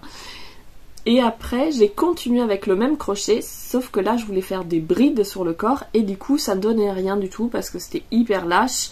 Avec ma tension, quand je fais des brides, c'est hyper lâche et du coup ça donnait vraiment quelque chose d'hyper évasé, ça me plaisait pas, donc j'avais tout défait et j'avais regardé que la base et repris tout le corps en bride en changeant de crochet drastiquement, c'est-à-dire que je suis en crochet 3,5 pour toute cette partie là. Et donc pour cette partie j'ai fait donc ici, là où il y a les petites pointes avec les augmentations, sur le premier rang, j'ai fait des diminutions pour avoir un premier rang qui reste vraiment bien droit. Donc j'ai fait à chaque petit point, j'ai fait une diminution et ensuite je n'ai fait que des brides tout droit jusqu'à obtenir la hauteur désirée. Ensuite ici, j'ai fait un rang où j'ai fait 2 brides, une maille en l'air, 2 brides, une maille en l'air. Sauf que mon nombre de mailles total ne me permettait pas d'avoir un truc nickel, ce qui fait qu'ici à la fin j'ai une bride et une maille en l'air avant d'arriver au début. Pour le début du rang, vous voyez, la démarcation est assez discrète, c'est parce que je ne fais pas 3 mailles en l'air, mais je fais une fausse bride pour commencer mon rang avec une méthode que j'ai trouvée en tuto sur YouTube. On tire en fait la première boucle, on la tire, on l'enroule autour de 100 crochets et on fait comme si c'était 2 boucles alors que c'est juste le fil qui est enroulé, ce qui demande un petit peu d'attention parce que si on tient pas bien son fil, ça se déroule. Mais si on le tient bien, ça marche bien et j'aime bien, ça fait vraiment une fausse bride quoi. On voit assez peu la différence avec une vraie bride. Et donc voilà, j'ai fait mon petit passe-fil avec 2 brides, une maille en l'air. Et ensuite au rang suivant, j'ai fait une légère augmentation, c'est-à-dire que là où j'avais une maille en l'air, j'ai fait 2 brides. Et là où j'avais des brides, j'ai fait une bride pour donner un petit côté un petit peu légèrement évasé. J'ai fait mon cordon en faisant une méthode que je ne sais pas si ça existe. J'ai fait une première maille en l'air. Après j'ai fait une maille serrée dans cette maille en l'air, et après pour les mailles suivantes je faisais une maille en l'air et après je piquais dans ma boucle avant au fait pour chaque, c'est difficile à expliquer, pour chaque nouvelle maille en l'air, pour chaque nouvelle maille serrée, je piquais à la fois sur la boucle avant de la maille serrée du rang précédent et sur la boucle du milieu. C'est-à-dire que je peux pas vous montrer sans, enfin j'arrive pas à expliquer ce que j'ai fait, mais en tout cas chaque maille en l'air est tenue sur 2 fils, ce qui fait que c'est très solide et un petit peu plus épais que si j'avais fait juste une chaînette.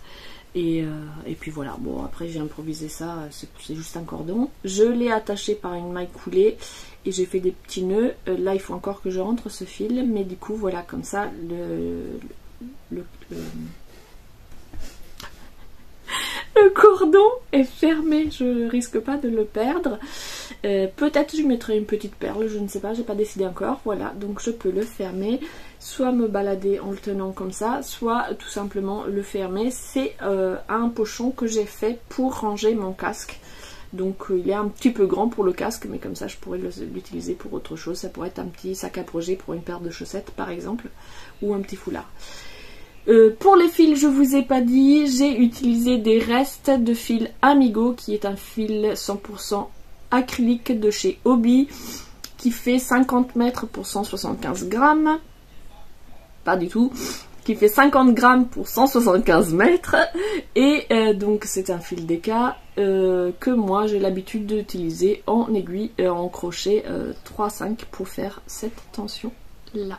Mais je crois que sur la pelote c'est marqué pour un crochet 4,5, parce que moi je sais, surtout quand les brides, pour les points serrés non, mais pour les brides il faut toujours que je descende pas mal par rapport à ce qui est préconisé.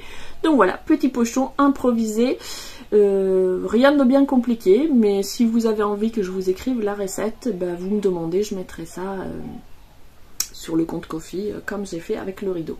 Voilà, j'ai aussi repris un autre projet, sauf que je ne l'ai pas pris avec moi, donc je vous le montrerai la prochaine fois. Lundi dernier, j'avais publié la vidéo inspiration poncho. On m'a fait remarquer, je n'avais mis pratiquement que des modèles en anglais, donc je m'excuse pour ceux qui ne réalisent pas les modèles en anglais, mais sachez que vous pouvez récupérer les PDF ou sur les sites et vous pouvez les traduire avec Google. Un site vous pouvez le traduire directement, et sinon vous pouvez télécharger le PDF et mettre le PDF sur Google Traduction qui vous le traduira en français.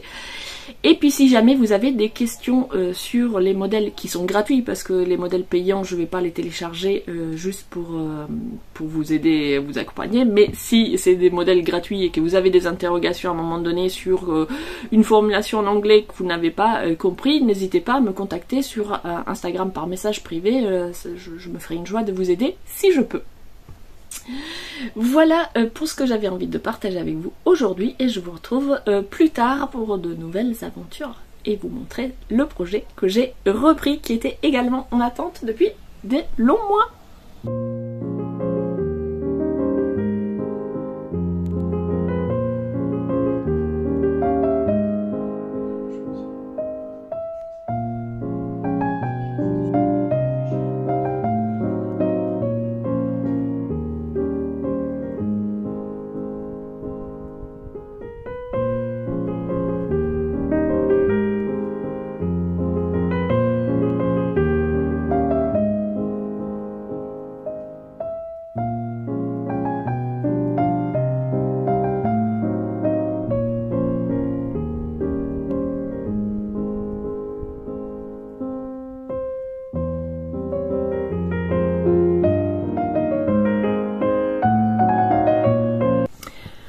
Nous sommes aujourd'hui le samedi 5 juillet et je viens vous voir rapidement pour vous montrer le projet que j'ai commencé aujourd'hui.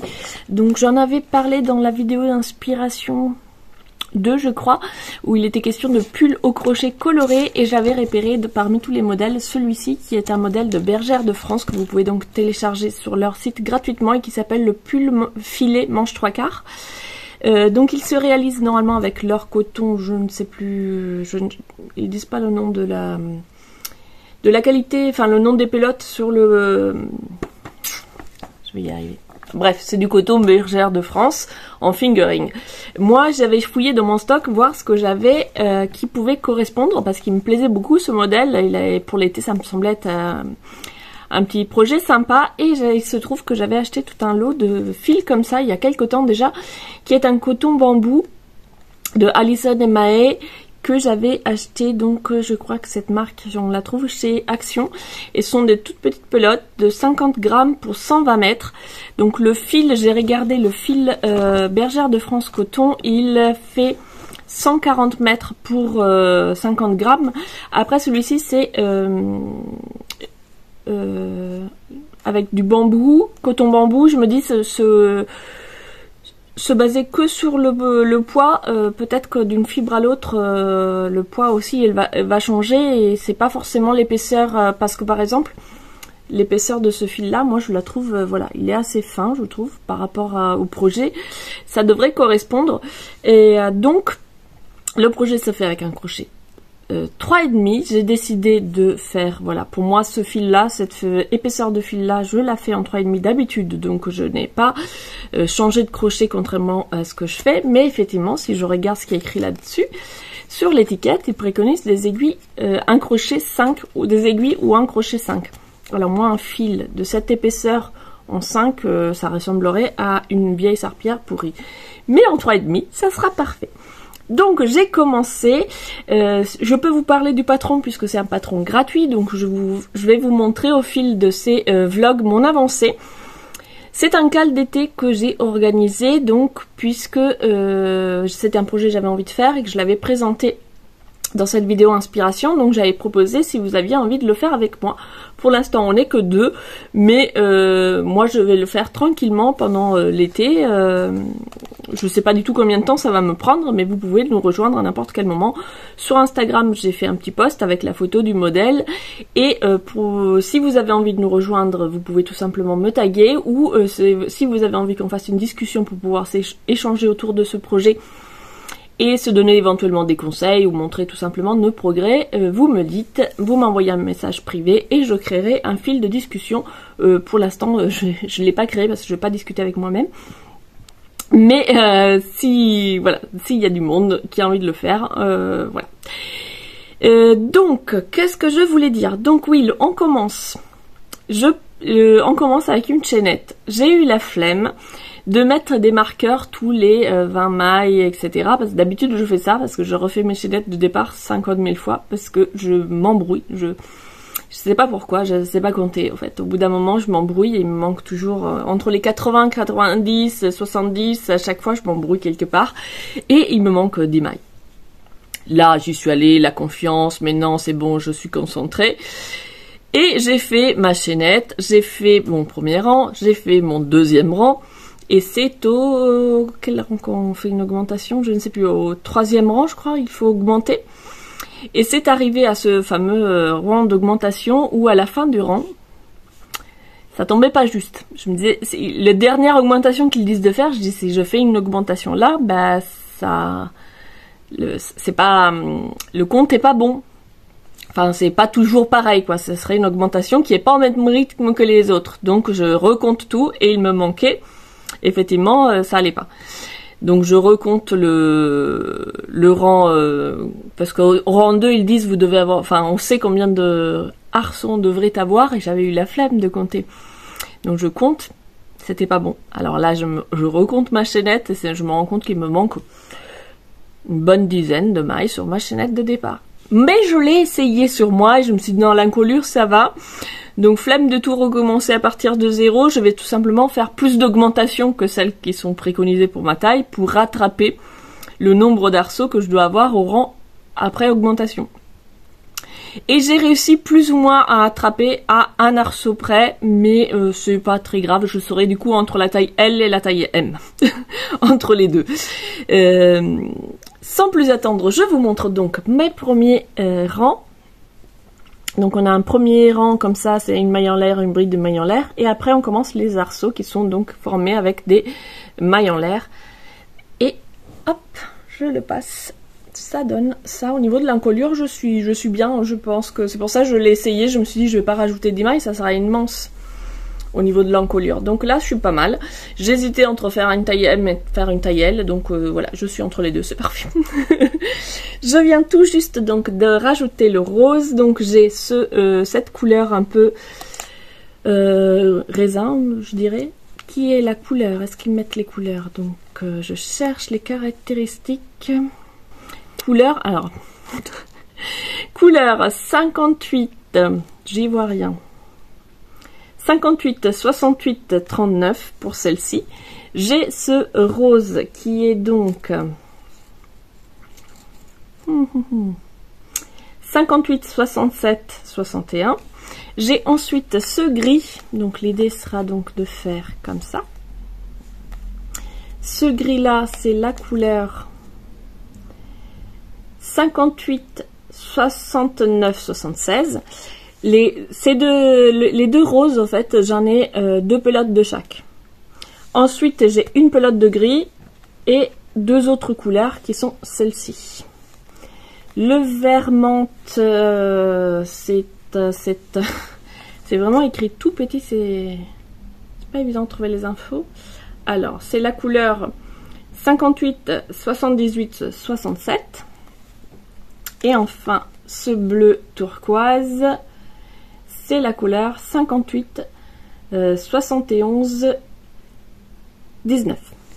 Donc voici mon combo, en sachant que ces deux premières couleurs, j'en ai deux pelotes et après j'en ai qu'une. Donc mon idée c'est de faire deux séquences comme ça, c'est-à-dire une rayure raisin, une rayure rose, rayure raisin, rayure rose. Ensuite de faire une rayure en gris et ces deux autres couleurs, puis revenir,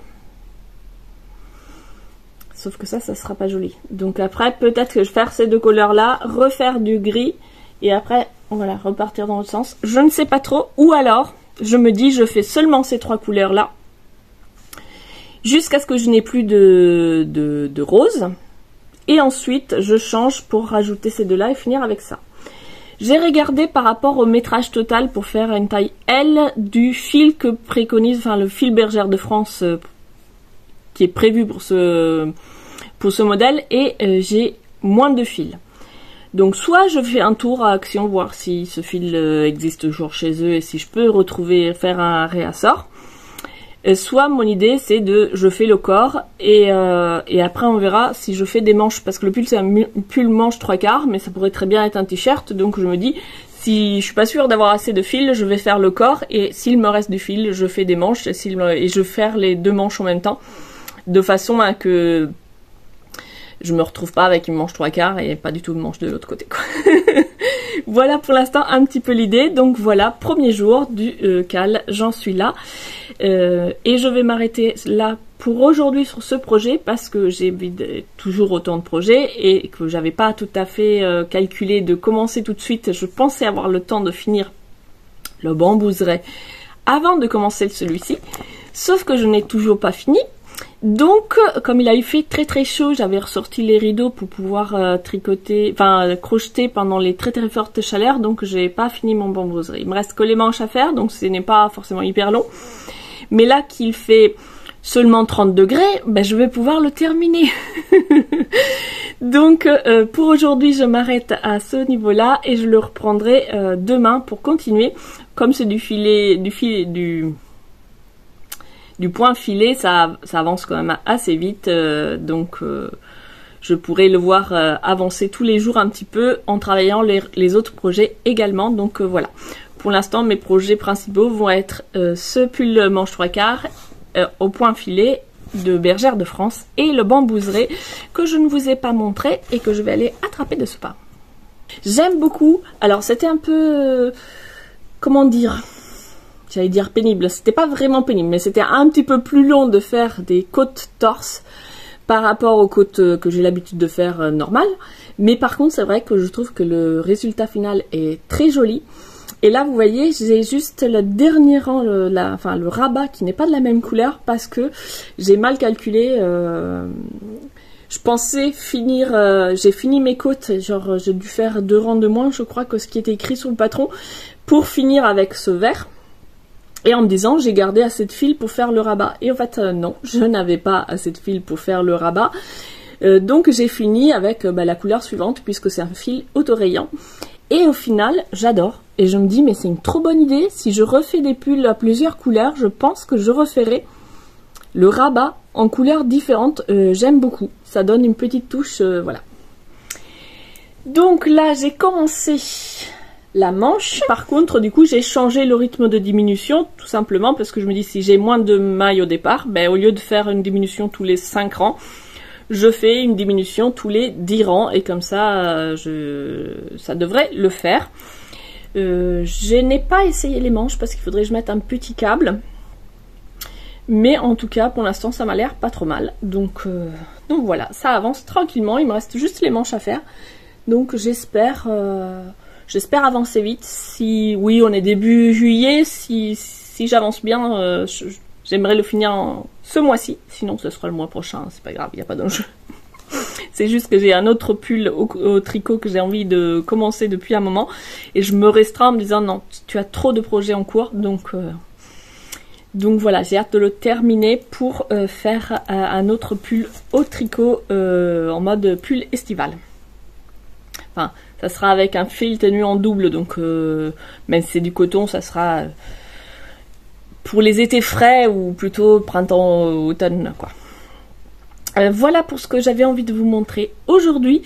Aujourd'hui on est le week-end et je me suis occupée des fruits parce qu'on a plusieurs pruniers dans le jardin et ils ont donné pas mal de fruits. Et cette année les fruits sont en plus en très bon état et ils tombent tout seuls, j'ai pas besoin de m'embêter à les ramasser. Du coup tous les jours je fais le petit tour autour de l'arbre, je ramasse les fruits bien mûrs, mais là j'en avais une bonne cagette, donc il a fallu que je m'occupe de les transformer. Donc j'ai commencé à faire une partie des fruits en fruits séchés. Je m'étais acheté l'année dernière un déshydrateur, mais je n'avais pas eu l'occasion ou l'envie, le courage de me lancer. Donc je l'avais acheté, mais j'avais juste fait sécher des herbes. Et là, donc, j'ai essayé de faire des prunes séchées. Alors, j'ai regardé le petit livret qui accompagne. Pour des prunes, il préconise de laisser l'appareil entre 10 et 12 heures. Donc là, j'ai mis 11 heures, on verra bien. C'est hyper long, je pensais pas que c'était si long que ça. En même temps, ça a une chaleur très douce avec un ventilateur. Donc, ça me semble pertinent, effectivement, parce que pour déshydrater un fruit aussi gorgé d'eau que la prune, voilà, donc c'est la première fois que je l'utilise, je vous dirai ce que ça donne.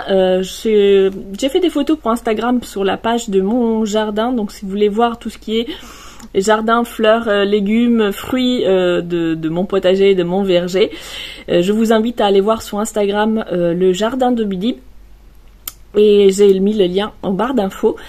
Et donc j'ai mis quelques photos pour montrer donc le déshydratateur au départ, au moment où je l'ai lancé. Et je vous montrerai le résultat final si ça marche ou même si ça ne marche pas. Donc j'ai fait des prunes séchées, j'ai fait aussi du kéfir de fruits à la prune. Donc là j'en ai 2 en cours. J'en ai un que j'avais préparé mercredi que je vais mettre en bouteille demain et que j'ai fait avec des groseilles du jardin. Et celui-ci que j'ai fait avec les prunes du jardin, donc on verra. Je suis en train de boire celui que j'avais préparé à la fraise du jardin et il est très bon. Donc voilà, j'avais un peu peur, ça faisait un moment que j'avais envie de faire du kéfir de fruits, mais j'avais peur de pas aimer le goût parce que je me suis dit c'est quand même des choses un peu particulières, la lactofermentation, tout ça. Et du coup, j'osais pas en acheter. Et puis, une copine m'a très gentiment proposé de m'offrir des graines de kéfir, puisqu'elle en prépare beaucoup. Plus précisément, son mari est passionné de kéfir et donc il en a beaucoup. Et comme les graines de kéfir se multiplient, au bout d'un moment, quand on en fait beaucoup, on a trop de graines, donc ils en offrent régulièrement. Et donc, elle m'a offert ce petit pot de graines de kéfir et depuis, j'en prépare. Alors, je pense que cet hiver, je vais mettre le kéfir un petit peu au repos et en faire beaucoup moins. Mais là, avec les températures qu'on a eues, c'est hyper agréable. C'est effectivement un goût acide, mais c'est pas si fort que ça. En tout cas, moi, mon estomac le tolère très bien. comme dans le passé j'ai eu des problèmes d'acidité, j'avais un petit peu peur et en fait non, ça passe très bien. Et ça est hyper rafraîchissant, donc je suis super contente. Alors je m'amuse à faire plein de recettes. Au début j'ai fait la recette classique figues sèches citron, mais maintenant je m'amuse avec les fruits du jardin et c'est très sympa. Je vais ranger ce crochet parce que je sens qu'après je vais le chercher partout. Voilà, donc il est dans le sac. J'essaye, j'ai ressorti, j'avais des vieux crochets comme celui-ci parce que j'ai des crochets. Je le prends. Vous êtes juste posé sur ma boîte à crochets, donc c'est pour ça. J'utilise cela parce qu'avec cela j'ai beaucoup moins de crampes aux mains. Sauf que je passe ma vie à chercher des crochets. Et du coup j'ai ressorti mes vieux crochets pour pouvoir avoir un crochet dans chaque sac, parce que la dernière fois j'ai pris le train avec un sac pour crocheter dans le train et arrivé dans le train, mon sac, il y avait la pelote, le projet et pas le crochet, donc j'étais dégoûtée. Alors je suis rentrée le soir et j'ai cherché tous les autres crochets, je les ai mis dans chaque sac. Donc voilà, je vous ai parlé du kéfir, des fruits séchés et il me reste la confiture à faire cuire. Moi je laisse macérer les fruits dans le sucre avec des herbes et tout, et donc maintenant je vais la cuire et mettre tout ça au pot.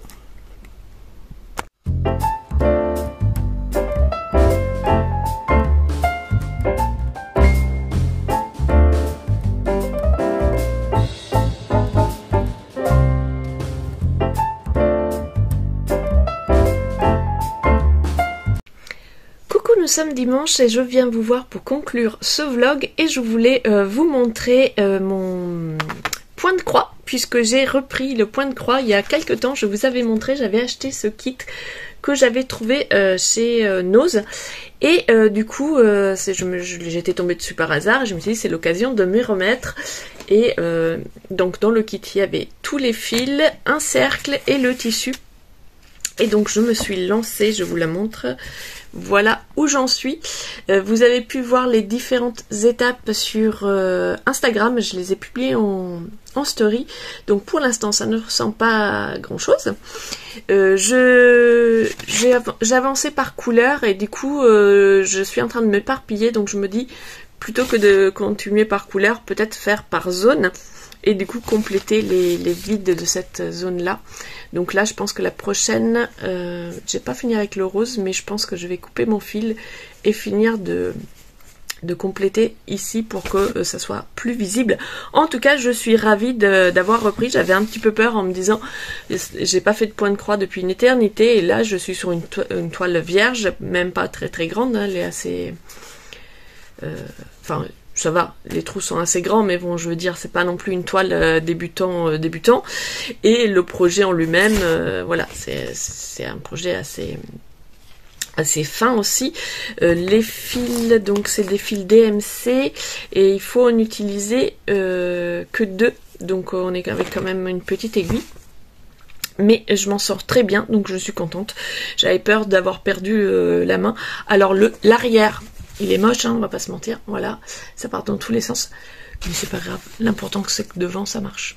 Et petit à petit je retrouve les automatismes et donc voilà, je pense que ça va être de mieux en mieux. En tout cas je suis ravie d'avoir repris cette activité que je n'avais pas fait depuis très longtemps. J'ai aussi fait un petit bracelet, mais avec ces fils là que j'avais également trouvé chez Nose, mais je peux pas vous montrer le bracelet puisque je l'ai déjà offert à ma fille.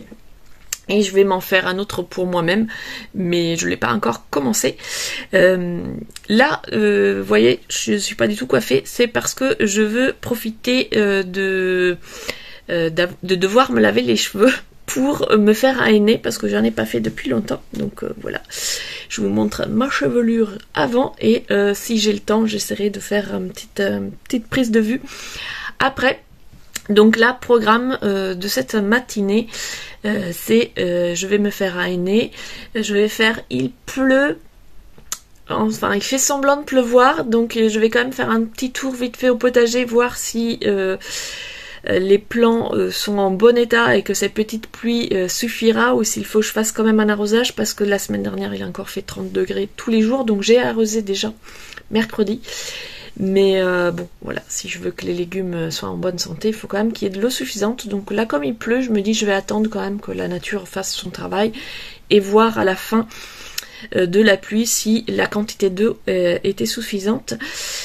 Et après, je pense que je vais faire un petit peu de tarot. J'ai fini hier la formation, je vous en avais parlé mais il y a longtemps, puisque c'était il me semble en mois de novembre qu'on s'inscrit. J'avais acheté le Tarot Bootcamp 2024 et donc il y a dans ce Tarot Bootcamp, c'est je sais plus exactement, je crois qu'il y avait 9 formations réunies de 9 créateurs autour du tarot différents. Et donc hier j'ai fini la formation Tarot Business de sorcière urbaine. Donc je vous mets le lien sorcière urbaine, son profil Instagram en barre d'infos. La formation est intéressante. Je vais pas tout retenir parce qu'elle propose énormément de tirages différents et donc combien même on aurait son propre business, si on devait tous les faire, je trouve que on passerait plus de temps à faire des tirages pour son business qu'à bosser.